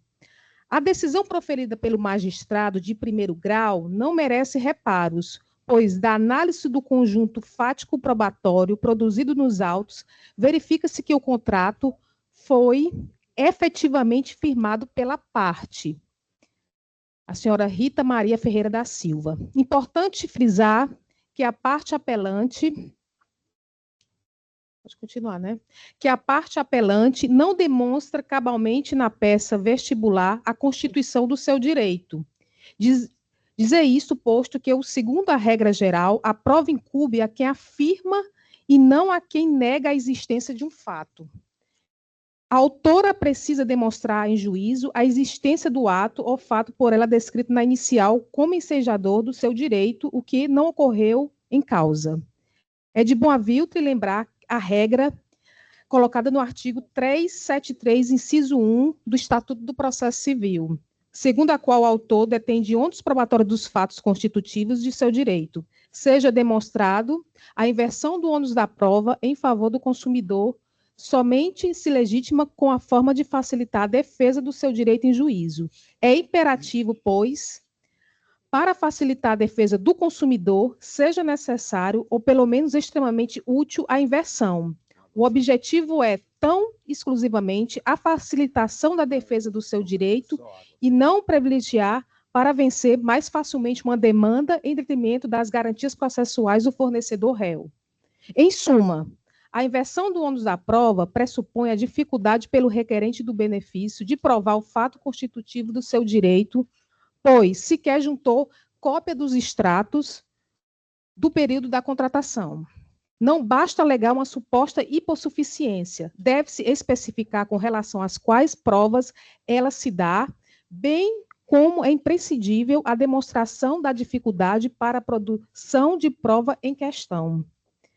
Nesse passo, deve-se consignar a hipossuficiência e se apresenta como vulnerabilidade não meramente econômica, mas técnica, processual e de conhecimento das informações e fatos relevantes para o deslide da lide. Não basta somente a condição do consumidor para ser hipossuficiente, e por isso ser agraciado pela inversão da carga probatória. No presente caso, as alegações da parte autora envolvem fatos atrelados ao desenrolar de sua própria vida pessoal, de modo que apenas ela possui o conhecimento necessário para demonstrá-la. Assim, no caso dos presentes autos, a parte apelante requer os benefícios da inversão do ônus da prova. Outro ponto importante com relação é da validade da prova documental apresentada, que é importante reconhecer que os meios eletrônicos são amplamente utilizados para a realização da manutenção dos negócios jurídicos, tanto reconhecidos pelo artigo 222 do Código Civil e artigo 222 do CPC. Caberia à parte apelante alegar especificamente onde está a suposta falta de autenticidade ou veracidade do documento apresentado. Portanto, não se poderia admitir a negativa do valor probatório da prova apresentada, motivo por impugnação genérica feita pela parte contrária. Em momento algum, a tela sistemática apresentada pelo apelado poderia ser considerada unilateral sem a força para formar o convencimento do juízo, ACOR, principalmente se considerarmos que, em respeito ao inciso 8º do artigo 5º da Constituição Federal, é assegurado aos litigantes o processo judicial administrativo e os acusados, em geral, o contraditório e a ampla defesa com os meios de recurso a eles inerentes. Outro ponto seria da regularidade da contratação e do proveito econômico. Em sua peça, alega que o apelado não demonstrou nos autos que a parte autora tinha pleno conhecimento dos empréstimos consignados. Ocorre que aos autos foram vinculados todos os documentos que comprovam o pleno conhecimento da parte ao efetuar a contratação. Teve a simples análise das assinaturas, que corroboram a sua similaridade. As assinaturas postas nos contratos coincidem com quem consta na procuração, e os documentos trazidos aos autos pela sua própria parte autora evidenciam a regularidade do vínculo entre as partes. Ao contrário que aduz a apelante, restou comprovado o depósito dos valores por meio do TED. Deste modo, os valores foram disponibilizados por meio do TED em conta bancária da titularidade da própria parte apelante. Então, o TED anexado pelo banco recorrido é um documento idôneo, excelências. Está nos moldes do Bacen, postos que possuem autenticidade mecânica e a veracidade da transferência da conta da parte autora. Também é sobre a questão da devolução simples, do engano justificável e da ausência da conduta contrária de má-fé. E, por fim, a inexistência dos danos morais alegados, que é a necessidade de se comprovar a ocorrência de fatos que seja constrangimento, não houve, humilhação ou qualquer outro sentimento de ordem pessoal para que, então, discuta a existência de danos a merecer ressarcimentos. E, concluindo, excelência, verifica-se que não há qualquer responsabilidade a ser imputada ao banco, devendo, assim, ser mantida a decisão recorrida nos termos das razões expostas. Agradeço a todos e bom trabalho. Obrigada. Muito obrigado, doutora Cristina. Passa Sim. ao relator, desembargador Birman. Muito obrigado, presidente. Essas questões bancárias, elas envolvem muitos preliminares, então eu vou pedir permissão para ler, embora só a ementa do voto, mas são 5 folhas, rapidamente. O voto tem 20. Apelação civil, direito do consumidor, 6 contratos de empréstimo consignado, sentença de improcedência, pretensão de reforma, preliminar contra-recursal, violação à dialeticidade, inexistência preliminar recursal, sentença citra petita configurada, aplicação da teoria da causa madura, artigo 1013 CPC, possibilidade, mérito recursal, impugnação das assinaturas, prova da autenticidade, ônus do agente financeiro, tema 1061 do STJ, inércia do banco, ausência disjuntada de um dos contratos impugnados, falha na prestação do serviço configurada, valores descontados depois de 30 de março de 2021, restituição dobrada, a RESP 676608 do Rio Grande do Sul, dano moral em ré ipsa, compensação de valores devidos, contrato com assinatura eletrônica, validade, recurso conhecido e parcialmente provido, sentença reformada em parte. Trata-se de apelação adversando sentença que julgou improcedente o pedido nos autos de ação declaratória de nulidade / cancelamento de contrato bancário e indenização por danos morais. Preliminar contra recursal, violação ao princípio da dialeticidade.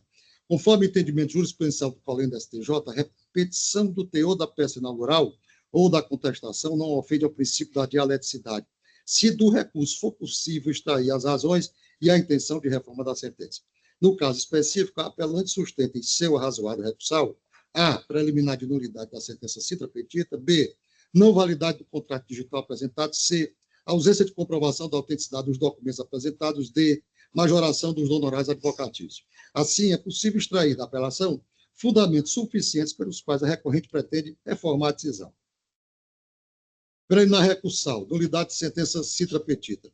Assiste razão a apelante quanto às omissões apontadas, vez que a sentença de primeira instância não analisou as questões relativas às assinaturas impugnadas e ao contrato assinado eletronicamente. Entretanto, apesar da sentença citra petita, possível a aplicação do permissivo contido no 1013, parágrafo 3º, inciso 3º do CPC, por estar a matéria em condição de efetivo julgamento, sem que disto decorra prejuízo para as partes. A autora não reconhece a validade de 6 contratos de empréstimo consignado ao argumento de que não foram possíveis firmados. São estes contratos, eu menciono aqui o número dos 6 contratos. A demandante instruiu a inicial com o histórico de empréstimo consignado do INSS e de tal que confirma a existência dos mencionados contratos de empréstimo consignado e os respectivos descontos. Defendendo a regularidade das contratações, a instituição financeira juntou à contestação cópia dos contratos impugnados, à exceção do contrato número 613-33-83-20. Repetindo, 613-338-320. As partes estão vinculadas pela relação de consumo na modalidade de prestação de serviços, nos termos dos artigos 2º e 3º da Lei Consumerista, a qual se aplica às instituições financeiras, súmula 297 do STJ, ainda que por equiparação, artigo 17 do CDC. Os contratos, número 614-06-7706, 612-782-149, 635-407-184 e 639-707-257, assinados fisicamente. Uma vez que a demandante impugnou as assinaturas apostas nos contratos, era incumbência do banco promovido provar a autenticidade dos documentos, a teor do artigo 4292 do CPC. Esse entendimento encontra-se consolidado no Superior Tribunal de Justiça diante do julgamento do tema repetitivo da E61. Ciente acerca da impugnação das assinaturas e do seu ônus de comprovar a autenticidade dos contratos apresentados, mediante prova pericial, o agente financeiro permaneceu inerte. O réu não se desincumbiu do ônus de demonstrar os fatos impeditivos, modificativos ou extintivos do direito autoral 3732 do CPC, em relação a referidos contratos, mostrando-se, por outro lado, como indiscutíveis as deduções indevidas do benefício previdenciário da requerente. Contrato 613, 338, 320. O contrato de referência não foi exibido pelo promovido. Ainda que se trate de refinanciamento, era um ônus do agente financeiro comprovar a anuência da contratante, pena de ser reconhecida a nulidade deste. Portanto, diante da ausência de apresentação do instrumento contratual, conclui-se que o demandado não comprovou a regularidade da contratação do empréstimo consignado em referência. Contrato 633-277-974 foi assinado eletronicamente. Para ser considerada válida, a assinatura eletrônica deve ter certificado digital emitido por autoridade certificadora credenciada. No Brasil, a regulamentação das assinaturas digitais eletrônicas ocorreu por meio da medida provisória 2200, de 24 de agosto de 2001, que criou o ICP Brasil. A referida medida provisória, em seu artigo 10, parágrafo 2º, prevê expressamente a existência de meios de validação de assinaturas. No caso concreto, o contrato 633-277-974 foi assinado eletronicamente e certificado pela Bright Tecnologia com carimbo do tempo homologado pela ICP Brasil, contendo, inclusive, a geolocalização da contratante, conforme tais e tais, atendendo, portanto, às formalidades para sua validade. Restituição do indébito. O atual posicionamento do STJ, fixado no recurso repetitivo paradigma, e eu menciono, é no sentido de que a restituição em dobro independe da natureza volitiva do fornecedor, ou seja, prescinde da comprovação da má-fé quando há cobrança indevida decorrente de serviços não contratados. Todavia, o entendimento supra foi publicado com modulação dos efeitos, de modo que a tese fixada somente será aplicável a valores pagos após a sua publicação, ou seja, 30 de março de 21. Assim, devida à condenação do réu apelado, a restituição simples dos valores descontados até 30 de março de 2021 e dobrada dos descontados após essa data. Os valores deverão ser acrescidos de correção monetária desde o efetivo prejuízo no 43 do STJ e de juros de mora a partir do evento danoso súmula 54 do STJ, observantes a partir de 28 de agosto de 2024 as alterações da Lei 14.905/24. Dano moral. A reparação se mostra devida, haja vista que a conduta perpetrada pelo banco promovido em debitar quantia indevida de conta bancária que a consumidora utiliza para receber seu benefício previdenciário acarreta violação à dignidade da pessoa, normalmente porque esta se viu privada de bem dispor dessas quantias para a sua manutenção digna. No caso concreto, foram realizados vários descontos decorrentes de 5 contratos, cuja regularidade não foi comprovada pela instituição financeira. Em casos como relatado nos autos, o débito direto na conta da consumidora, reduzindo seus proventos, quando reconhecidamente nulas as contratações que ampararam esses descontos, caracteriza o dano moral em rea ipsa, ou seja, presumido, da corrente da própria existência do ato, não exigindo a prova do prejuízo. O quanto indenizatório? Levando-se em consideração as circunstâncias do caso concreto, o montante de R$ 3.000 se mostra adequado, além de ser compatível com os parâmetros adotados por este egrégio tribunal. Compensação. Tendo em vista que houve a disponibilização de valores para a instituição financeira, pela instituição financeira, conforme comprovantes de transferência bancária TED, IDs tais e tais, determina a compensação de valores a fim de evitar enriquecimento ilícito da parte autora apelante. Recurso conhecido e parcialmente provido, sentença reformada em parte. É o voto.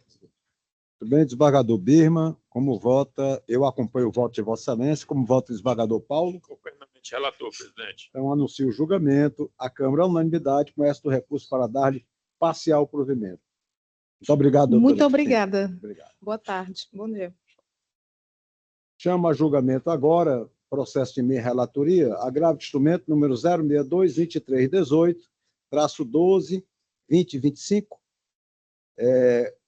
8060000, agravante Giovanni Fernandes Santos e agravado Aldemir Pessoa Júnior e outros.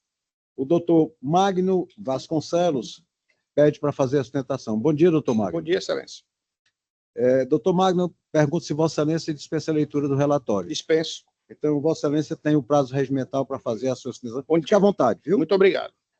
Excelentíssimo senhor presidente e relator deste agravo, embargador Carlos Alberto Mendes Forte, qual fui aluno, demais desembargadores, eminentes desembargadores, ilustre membro do Ministério Público, servidores, colegas advogados. Primeiramente, gostaria de dizer que é uma honra, né, participar dessa primeira sessão, neste belíssimo, né, novo e belíssimo plenário. Os operadores do direito merecem um equipamento tão maravilhoso. Feitas essas considerações, Excelência, passo à sustentação. O presente agravo de instrumento tem como escopo a reforma da decisão agravada, né, em 2 aspectos fundamentais. O primeiro, no que diz respeito à autorização, autorização para o levantamento de valores referentes aos honorários sucumbenciais. A decisão agravada havia permitido que tal levantamento fosse realizado exclusivamente por um dos advogados que atua na causa originária, o que, com acerto, foi corrigido em decisão liminar pelo eminente relator, que garantiu, assegurou de forma justa a preservação dos direitos do agravante. O segundo ponto controvertido consiste na exigência da propositura de ação autônoma por parte do segundo advogado, no caso o agravante, o doutor Giovanni, para que este possa receber os honorários que lhe são devidos. Com devido respeito, tal exigência, ao meu ver, revela-se desnecessária e incompatível, até mesmo com o princípio da economia processual. Passo aqui ao mérito. Conforme consta nos autos, em decisão anterior à hora gravada, o próprio juiz de origens havia se manifestado, reconhecido de forma expressa e categórica que a verba honorária era devida exclusivamente aos advogados que efetivamente atuaram na fase de conhecimento. No caso, os doutores Aldemir Pessoa Júnior e Giovanni Fernandes Santos, o hora agravante. Vou ler aqui o trecho daquela decisão. Com efeito, entendo que a verba honorária sucumbencial concedida na fase de conhecimento é devida exclusivamente aos advogados que atuaram efetivamente na fase de conhecimento, Aldemir Pessoa Júnior e Giovanni Fernandes Santos. Contudo, excelências, de maneira surpreendente e contraditória, o mesmo juízo, em decisão posterior, acabou por afirmar a existência de um suposto litígio quanto à atuação de outros advogados e quanto ao percentual devido a eles. Né? E com base nessa alegação, autorizou o levantamento integral dos valores de honorários exclusivamente pelo advogado Aldemir, somente um dos advogados. Lembrando que esses advogados que estão sendo questionados aqui nos autos fazem parte do escritório do doutor Aldemir.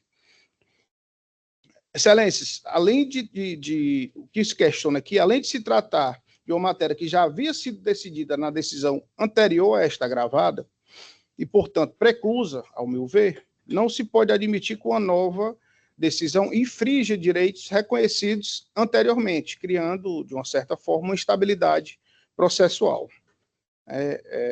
O mesmo juiz, em momentos distintos, não pode adotar posições absolutamente incompatíveis entre si sobre a mesma matéria, afetando o direito patrimonial e profissional, de profissional que comprovadamente atuou no processo e teve seu direito dos honorários reconhecido em decisão anterior. O próprio advogado, doutor Aldemir, afirma que o doutor Giovanni participou de toda a fase de conhecimento, mas não atuou na fase de cumprimento de sentença, o que aqui também próprio agravante admite que não participou. Demais disso, excelência, é importante destacar que o próprio colegiado, em decisão de embargos opostos pelo agravante, manifestou-se no sentido de que as sucumbências devem ser divididas em partes iguais entre os advogados Aldemir Pessoa Júnior e Giovanni Fernandes Santos, atribuído a ambos, de forma solidária, o direito à verba alimentar. Vou ler aqui o trecho da decisão. Por certo, essa determinação é consequência lógica do direito assegurado a Aldemir Pessoa Júnior e Giovanni Fernandes Santos, os quais figuram como credores solidários da verba alimentar, tocando-lhes, pois, parte igual com relação a essa. Como houve o trânsito em julgado e os honorários constituem direito autônomo do causídico, adequada a discussão em ação à parte. Ocorre, excelências, que, com o devido respeito, essa solução, embora bem intencionada, gera um paradoxo processual. Se o tribunal reconhece que os honorários pertencem em igual proporção aos dois advogados que atuaram no feito e que ambos são credores solidários, ao meu ver, não parece solidário, tão pouco proporcional a exigir que apenas um deles, no caso o doutor Aldemir, faça o levantamento integral dos valores, né? Enquanto o outro, agravante, integral não, no caso, 50% dos valores, enquanto o outro agravante precisa se submeter ao ônus de ajuizar uma nova ação para exercer o direito já reconhecido. Aqui trata-se de uma distinção injustificada entre titulares do mesmo crédito. Né? Por fim, excelência, não se trata aqui de discutir a titularidade do crédito, pois essa já foi definida e assentada pelo próprio juiz de origem em decisão anterior e por este colegiado, como dito aqui, como mencionado aqui nos embargos de declaração. O que se pleiteia é apenas a extensão lógica da execução. Se ambos são credores da mesma verba, devem ter igual possibilidade de levantamento, ao meu ver, pela mesma via processual. Diante do exposto, requer a este colegiado o provimento do agravo e que seja confirmada, a fim de que seja confirmada a decisão mantendo o bloqueio de 50% da verba sucumbencial, e seja reconhecido o direito do agravante ao levantamento de 50% da verba honorária sucumbencial diretamente nos autos originados, e, por consequência, seja afastada a exigência de propositura de ação autônoma para tal finalidade. É o que pede, Excelência. Muito obrigado. Obrigado, doutor Magno. Eu vou começar a explicar aqui aos meus pares, que tem como agravante a ação Giovanni Fernandes Santos, e tem como agravados Aldemir Pessoa Júnior, Olímpicos Participações Corretagens de Imóveis Limitada, Iane Azevedo Pessoa, Francisco Antônio de Oliveira Barbosa, Carlos Eduardo Fernandes Oliveira e João Vitor Fernandes Façanha Pessoa. Então, a circunstância é assim, havia verdadeiramente, como salientou o nobre advogado, o juiz determinou o levantamento por uma única pessoa, de todos os honorários, que seria o senhor Ademir Pessoa Júnior.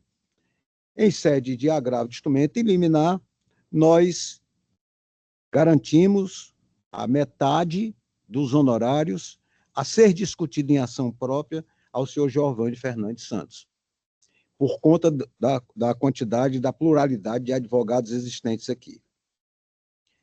Então, o agravo de instrumento está assim: agravo de instrumento, cumprimento de sentença, honorário de sucumbência, direito autônomo, ausência de poderes para postular honorários em nome dos demais causídicos, ex-patrono, controvérsia a ser dirimida em ação própria, possibilidade de retenção da verba, recursos parcialmente provido. Em caso me parecem parcialmente razoáveis e relevantes as alegações do agravante. Explica-se. De acordo com o artigo 23 da Lei 8906, Estatuto do Advogado, os honorários advocatícios incluídos na condenação, seja por arbitramento ou sucumbência, pertencem ao advogado, o qual possui direito autônomo para executar a sentença nessa parte.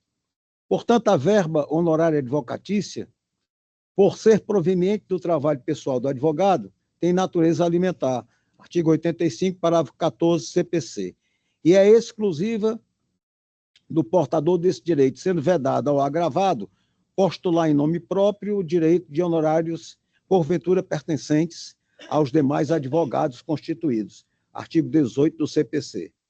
Verifica-se ainda que o recorrido não recebeu poderes dos demais patronos para postular honorários em nome deles. Assim, por questão de prudência, convém reter parte da verba, visando impedir maiores danos ao agravante. Acrescente-se ainda que o agravante não é mais advogado da parte vencedora, de modo que o litígio entre causídicos deve ser dirimido em ação própria. Recurso parcialmente provido, a fim de determinar a retenção da metade dos honorários de sucumbência para garantir eventual crédito do recorrente a ser discutido em ação própria. É como voto. Como voto o desembargador Paulo Ayrton? Acompanho, Vossa Excelência. Desembargador Birman? Acompanho, Vossa Excelência. Anuncio o julgamento. A Câmara, à unanimidade, conhece do recurso para dar-lhe parcial provimento. Os nossos agradecimentos, doutor Magno. Obrigado, Excelência. O próximo processo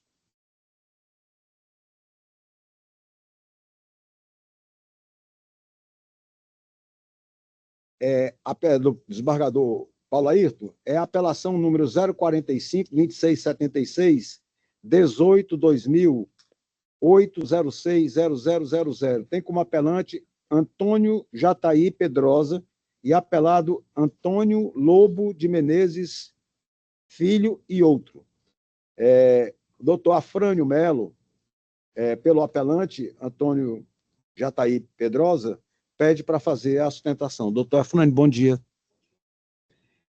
Vossa Excelência dispensa a leitura do relatório? Sim, Excelência. Então, Vossa Excelência tem o prazo regimental para fazer a sua sustentação. Fique à vontade. Obrigado, Excelência, senhor presidente, doutor Paulo, relator, doutor Guilherme, representante do Ministério Público, serventuários, os poucos colegas que restaram aqui. Eu inicio, doutor Paulo, até com vergonha, porque os que me antecederam vieram com Olha a minha sustentação oral.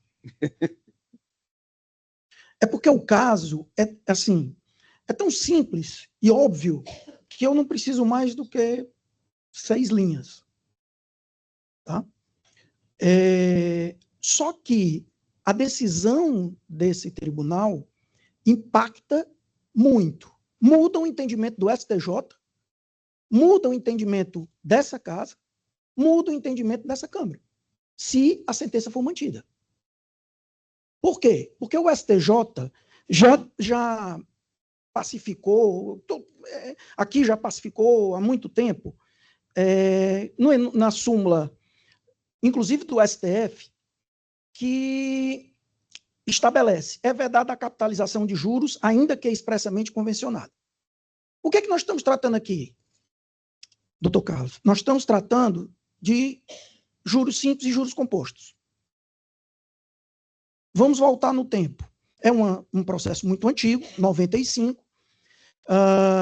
O meu cliente perdeu a ação e foi feito, o valor inicial era 8.900 e poucos reais, foi feito o cálculo, e o cálculo em 2015 deu o valor de 90.058,54. Tá? De 8 mil passou para 90 mil. Até aí não há problema nenhum, foi feito o bloqueio e foi pago. A parte, no caso, a autora, à época, disse, olha, há um lapso temporal, doutor Bierman, entre o cálculo e quando foi pago. Sem problema, tem razão. O que é que deveria ser feito? E o que é que foi feito por nós quando determinado o pagamento? Doutor Paulo, nós voltamos no tempo, pegamos os 8 mil, que é o correto, e fizemos a atualização até quando chegou em 90 mil. Quando chegou nos 90 mil, abateu-se e a sobra foi 5.038. Esse valor foi depositado. O que é que a parte autora fez? Ele pegou o saldo que tinha na época, os 90 mil, e atualizou como se aquele fosse o valor da condenação, doutor Paulo, e trouxe até os dias de hoje. E existe um negócio chamado juros sobre juros, que é juros compostos. É simples. Eu não posso pegar um cálculo no caminho e simplesmente sobre ele aplicar novamente juros. Isso se chama juros sobre juros. Anatocismo. Por isso que a minha sustentação ela se resume a isso. Porque é tão claro, doutor Carlos, que se eu pego, não há discordância, não acredito que haja discordância que nos 90 mil da condenação há juros. Está escrito lá, juros. Está escrito, juros. Aí o que é que o autor faz? Ele pega esse cálculo, colegas, com os juros e reaplica juros em cima dos juros. Está errado, é simples. Nós fizemos o cálculo, voltamos à origem do número. Qual era o número de origem? 8 mil em 2015. Trouxemos esse número com juros simples, mês a mês. STF, STJ, esse tribunal, juros simples. Trouxe os juros simples até hoje. Quanto é que deu a conta? 95. Quanto é que eu paguei? 90. Quanto é que eu devo? 5. Conta matemática, como meu pai gosta de dizer, conta de chegada. Nunca entendi o que quer dizer isso. Conta de chegada ou conta de bodega. Então, assim, é um cálculo simples. Não vou ocupar mais Vossa Excelência, porque não tem mais o que explicar. É realmente uma questão matemática. E que eu rogo às Vossas Excelências que, em relação ao julgamento dos nossos embargos que foram feitos, seja acolhido a nossa peça para decretar, inclusive, a extinção, uma vez que o valor efetivamente devido foi pago. Agradeço a Vossas Excelências. Obrigado, doutor Afrânio. Passa a palavra ao relator, desembargador Paulo Ayrton. Não, presidente, eu acho que a decisão vai ser mais rápida ainda, exatamente por não se tratar de cálculo matemático. Mas a questão em discussão consiste em responder se há excesso de execução, que não está sendo tratado aqui. Contudo, a questão preliminar acerca da admissibilidade do recurso. De acordo com a disposição processual legal e jurisprudencial, sobretudo desta Corte, o recurso adequado para a decisão que julga improcedente impugnação ao cumprimento de sentença é o agravo de instrumento, inaplicável o princípio da fungibilidade. E aqui a apresentação do recurso foi de apelação. Eu trago aqui uma decisão do nosso decano, Fernando Luiz Mendes Rocha, que na proposta de emenda ele diz o seguinte: processual civil, apelação, incumprimento de sentença, impugnação julgada improcedente, violação ao princípio da taxatividade recursal, inadequação da via eleita, recurso não conhecido, sucumbência recursal. Primeiro, o recurso cabível da decisão que julga improcedente a impugnação ao cumprimento de sentença é o agravo de instrumento. Aí ele tece comentários ainda no próprio voto do decano. Então, nesse sentido, eu não conheço do recurso de apelação. É como voto presidente e eminentes pares. Bem, como vota o desembargador Birman? Acompanho o relator. Eu também acompanho, anuncio o julgamento. A Câmara, à unanimidade, acordou em não conhecer do recurso. Obrigado. O próximo processo é um processo de minha relatoria, segredo de justiça. Eu pediria ao nobre colega advogado lá, que lá está sentado, o doutor Moraes, Daniel Moraes, irmão do meu amigo Luiz Eduardo, que, por favor, se ausentasse temporariamente em razão do julgamento.